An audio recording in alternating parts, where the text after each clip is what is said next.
To clean the dual multi-surface rubber brushes, open the Brush Frame Release tab by pushing down on the tab on the right side of the cleaning head. Remove the brushes.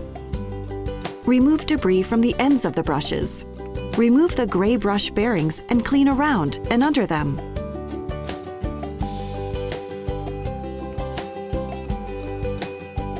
Clean the green shaft of each brush. Repeat this process for the second brush.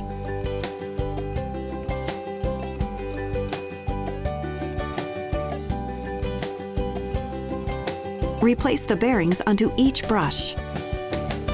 After cleaning, reinstall the brushes, making sure the bearings are in place.